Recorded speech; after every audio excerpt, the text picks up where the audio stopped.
जरांगे पाटलांनी मराठा आरक्षणासाठी उपोषणाचं हत्यार उपसलंय। आझाद मैदानावर जरांगे पाटलांनी आजपासून पाणी बंद उपोषण सुरू केलंय। मराठा आरक्षणासाठी एकीकडे जरांगे जीवाची बाजी लावतायत, मात्र दुसरीकडे काही मराठा आंदोलकांनी जरांगेंच्या आवाहनाकडे पाठ फिरवली का असा प्रश्न उपस्थित केला जातोय।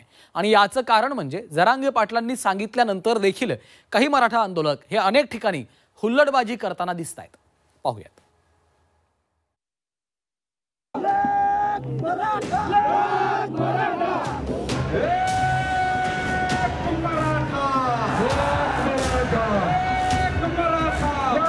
मराठा आरक्षणासाठी मनोज जरांगे पाटील आझाद मैदानात ठाण मांडून बसले। आरक्षणासाठी राज्यभरातून हजारोंच्या संख्येने मराठा समाज मुंबईत एकवटलाय। एकीकडे जरांगे पाटलांनी मराठा आरक्षणासाठी आपली लढाई तीव्र केली आहे, तर दुसरीकडे मात्र काही मराठा आंदोलक हे जीवाची मुंबई करताना दिसतात। मराठा समाजाला आरक्षण मिळावं यासाठी जरांगे पाटलांनी निर्जळी उपोषण सुरू करून जीवाची बाजी लावली आहे, मात्र दुसरीकडे मराठा आंदोलक हे हुल्लडबाजी करताना दिसतात।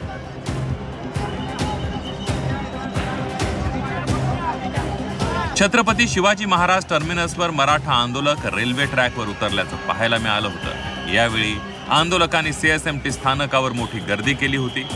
यावेळी मराठा आंदोलकांकडून घोषणाबाजी देखील करण्यात आली। मराठा आंदोलकांच्या या गर्दीमुळे आणि रेल्वे स्टेशनवर केलेल्या गर्दीमुळे लोकलनाही विलंब झाल्याचं पाहायला मिळालं आणि त्यामुळे प्रवाशांना देखील मोठा मनस्ताप सहन करावा लागला होता।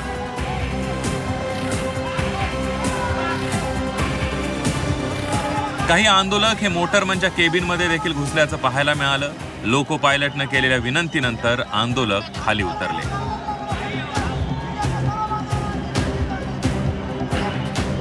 मुंबईच्या छत्रपती शिवाजी महाराज रेल्वे स्टेशनवरली ही दृश्य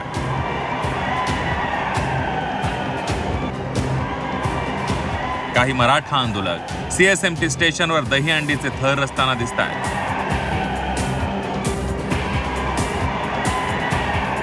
त्यातील सर्वात उंचीवर असलेला तरुण हा दंड थोपटतोय, तर बाकीच्या आंदोलकांकडून घोषणाबाजी करण्यात येते आहे।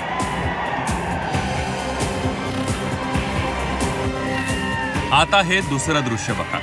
सीएसएमटी स्थानकावर दोन मराठा आंदोलक कुस्ती करताना दिसतात, तर आजूबाजूचे काही मराठा आंदोलक हे कुस्ती करणाऱ्या आंदोलकांचा उत्साह वाढवताना दिसतात।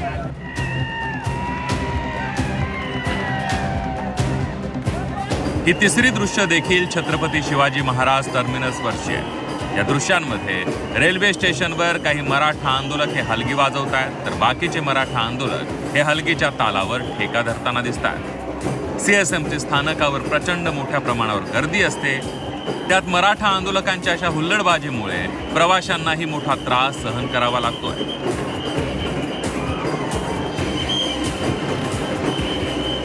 केवळ सीएसएमटीवरच नव्हे तर रेल्वे स्टेशन बाहेर देखील मराठा आंदोलकांची हुल्लडबाजी पाहायला मिळाली।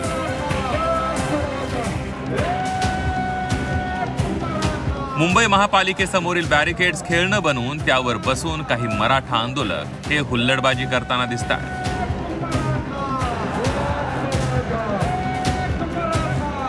एवढंच नव्हे तर रेल्वे स्टेशनवर मराठा आंदोलक कवायती करताना दिसले। यावेळी हलगीच्या तालावर मराठा आंदोलक कवायती करताना पाहायला मिळाले। सीएसएमटी स्थानकाच्या प्लॅटफॉर्मवर काही आंदोलक कवायती करत होते।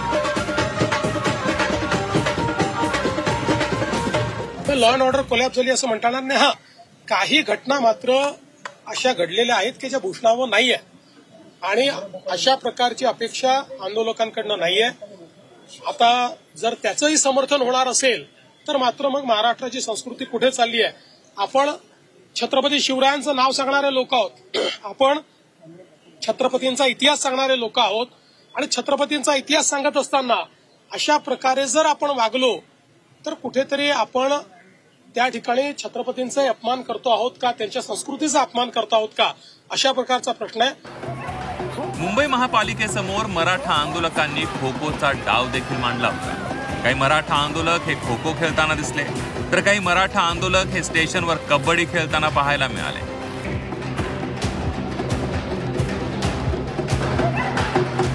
सीएसएमटी स्थानकावर काही मराठा आंदोलक हे कांदा फोडीचा खेळ खेळताना दिसून आले।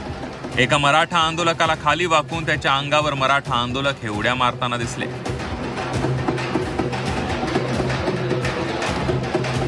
मराठा आंदोलकांच्या हुल्लडबाजीनंतर जरांगे पाटलांनी मराठा आंदोलकांना गोंधळ न करण्याचं आवाहन केलंय. तसंच यावेळी त्यांनी सरकारवर देखील जोरदार हल्लाबोल केलाय.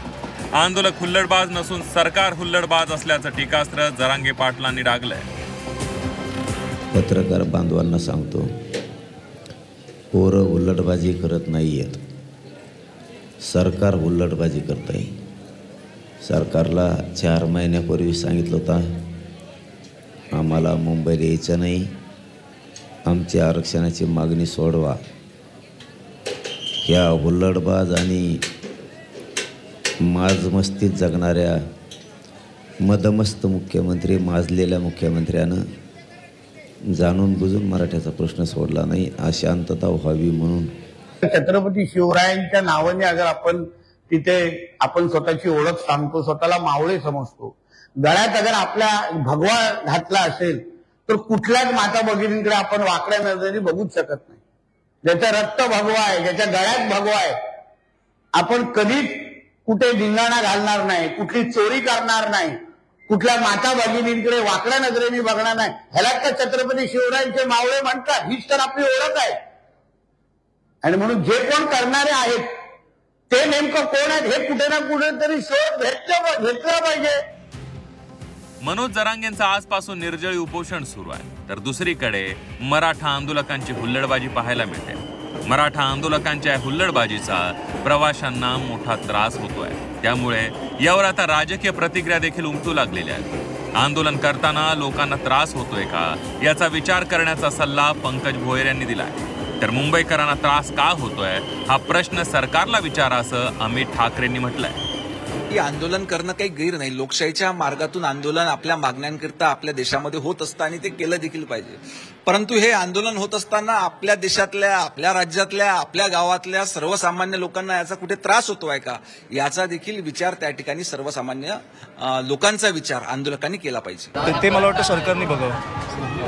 याचं उत्तर मला वाटतं सरकारने द्यावं, कारण मुंबईच्या लोकांना पण त्रास होतोय आणि ते पण जी लोक आलेत ते त्यांची एक मागणी घेऊन आलेत. त्याच्यामुळे ह्याचं मला वाटतं लवकरात लवकर उत्तर सरकारने द्यावं. उत्तर शोधत नाही असा आरोप होतोय सगळ्यांना. मग ते तुम्हाला काय वाटतं आणि मला सांगा, तुम्हाला टेक्निकली काय वाटतं? हे आंदोलन म्हणजे मागणी करतायत ती टेक्निकली तुम्ही देऊ शकता?